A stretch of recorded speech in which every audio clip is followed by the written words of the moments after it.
These days you're always a little more careful than you were some years ago when someone was at the door that you don't know. It's something we know could happen to us anytime, any day. Someone going door to door offering to sell you something or asking for help. We are also aware that scammers are constantly out on the prowl looking to trick you into giving up your information or your hard-earned money. So how do you know if the next time a stranger rings your doorbell that they're legit? Valley News Team's Molly Casey looks into it. Usually try and be polite because I'm from Fargo. Mark Langseth has lived in Fargo for most of his life and has dealt with his fair share of door-to-door salesmen, but didn't know a vital question experts say you should ask salesmen. I don't know that I've ever asked to see a license. The Fargo Police Department posted this on Nextdoor, a warning to neighbors to beware of a group selling cleaning products door-to-door without a license. One woman we spoke with said when she told the men she was uninterested, they were rude to her and threatened to return. I mean, that's a little sketchy. But it's not just sketchy, it's illegal. When somebody knocks on the door, no matter what they're selling, if it's product or service, they should have a license number. Heather Johnson of the Better Business Bureau says the seller has to have a transient vendor license, which you can verify online through the Secretary of State's website. And you should verify the product too. Go to your computer and take a look. Just make sure you do your research. The BBB encourages homeowners to never invite a door-to-door salesperson inside or to give out any personal information. From our standpoint, we encourage people not to do business with door-to-door salesmen. And Mark says he already knows what he'll kindly tell the next door-to-door salesman, especially if they don't have a license. No, I'm really not interested. Thanks for your time and good luck. From Fargo, Molly Casey, Valley News Live. The Fargo Police Department encourages residents to report unlicensed salesmen by calling the non-emergency police hotline. Also, the BBB encourages residents to report it on their website as well. And if you have something you would like us to look at or investigate, call us on our whistleblower hotline. That number is 701-237-6576 and leave your tip. We're going to get our work and get on the case and work to expose the truth. Coming up after weather, Crookston schools are dealing with the loss of an 11-year-old after taking his own life. Plus, do you really know who you're renting an Airbnb from? How you can protect yourself in just a few moments. But first, Robert, it was a much warmer day than yesterday with some sunshine that we needed. Are we going to stay warm overnight? Yeah, a decent night out there. It's going to be a cool night, not quite as cool as last night. A live look outside on the CorwinAuto.com Valley Skycam, part of the Storm Team Skycam network. Looking off towards the north, too much light to see any northern lights, but if you're seeing any northern lights as we head through the rest of the night, send us a pic. We'd love to see it. 61 degrees right now after topping out in the low 70s. Winds very light out there, and they'll stay rather light as we head through the overnight hours. Temperature-wise, mostly in the 50s. The only 60s right now is that 61-degree temperature here in Fargo. 58 up in Grand Forks, 57 in Thief River Falls, also 57 up in Roseau and down in the Wahpeton-Breckenridge area. Light winds, they'll stay light through tonight and early tomorrow, but by tomorrow afternoon and into tomorrow evening, some gusty northwesterly winds. We are battling some clouds out there if you are trying to take a gander at the northern lights, but we will see more of those clouds as we head towards tomorrow morning. Some partly cloudy skies overnight tonight. A lot of green on the radar, just some interference with the local radar domes. No precip out there. Not anticipated tonight. Might see an isolated sprinkle as we head through the day tomorrow. Quiet across the northern plains, across the national map.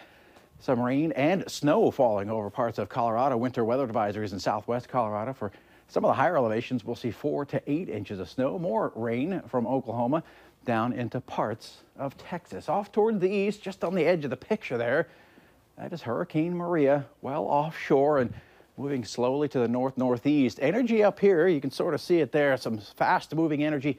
That's going to pull Maria out to sea quickly as we head through the next several days. For us, as we head through the next several hours, some partly cloudy skies out there. And again, that may impact any northern lights viewing. And as we head through the overnight hours tonight into tomorrow morning, here comes that cool front. And that's going to give us a bit more cloudiness as we head through for a few hours as we head through the early morning and early afternoon hours. And then as we head through the late day hours, see that chance for an isolated sprinkle and otherwise decreasing cloudiness across the region. Tomorrow's high temperatures a few degrees cooler than today. Mid-40s to start off the day here in Fargo with some cloudiness around. A few more clouds around by your lunchtime. Temperatures in the low 60s. And later on the day, we'll top it out in the upper 60s with those breezy northwest winds. Picture of the day, autumn thunder in Brooks, Minnesota. Thanks so much to Eric for sending that in. Going to use that as the backdrop to our 7-day forecast. After some 70s today, back into the 60s the next couple of days, but Saturday looking pretty good most of the day. Tailgating is looking fine. The chance for storms late in the day. Better chance for showers and storms on Sunday and early Monday. And we had another beautiful sunset. I was driving back from work and I saw collectively everyone stopped at the stoplight, but they all looked at the sky. Yeah. And just to take a moment and appreciate how just a few beautiful. clouds around makes it so awesome. It's perfect. Yep. Thank you, Robert. You got it. A somber day within Crookston schools after leaders say a 6th grader took his own life. Last night, police responded to an unresponsive 11-year-old boy. The Crookston PD is investigating, but the school wants their students to feel supported. The superintendent says counselors and pastors were on hand at school today. Some kids opting to head home for the day.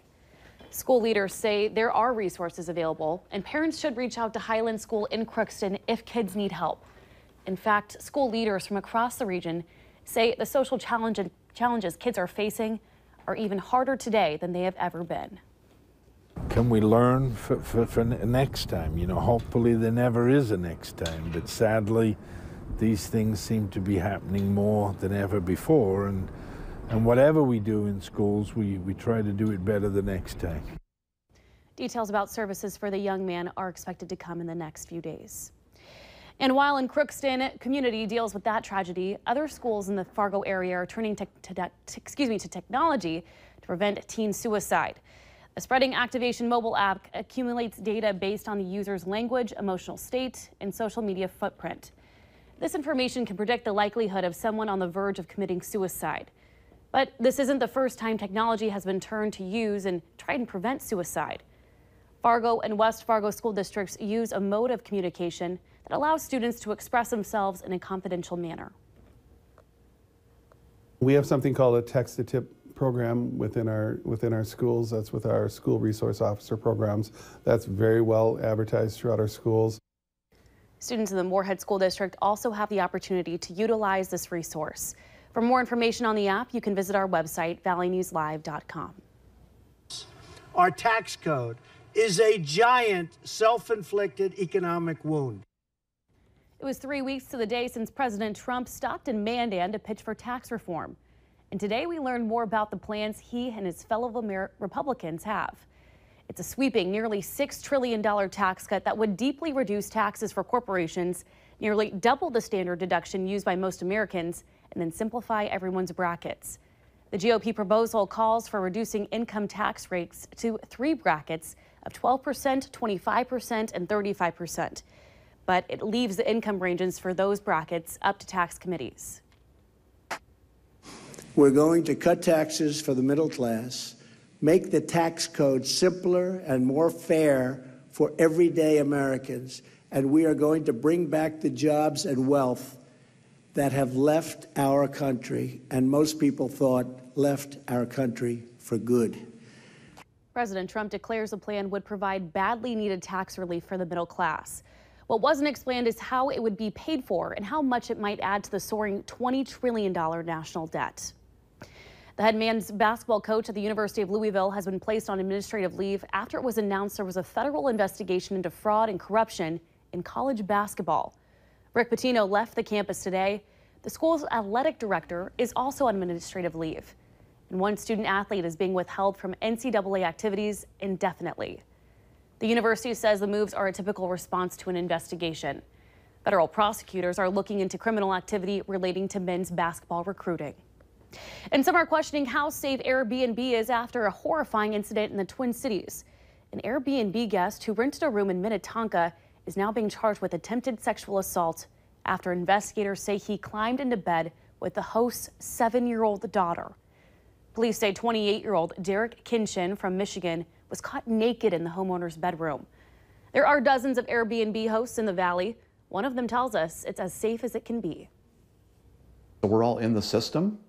And so there's that mutual trust already established, and the contact information is in the system. So if anything does go not as expected, it's easy to track down who's responsible for it.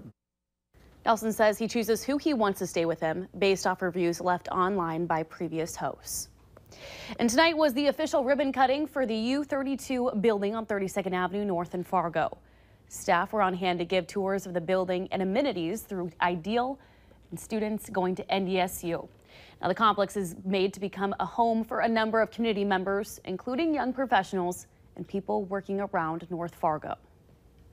We're so excited for today. It's been a lot of anticipation, and we're excited for the food trucks and the kids zone, and we're excited for the North Fargo neighbors to come and for our owners to see it and for our residents to really enjoy it and have a great time.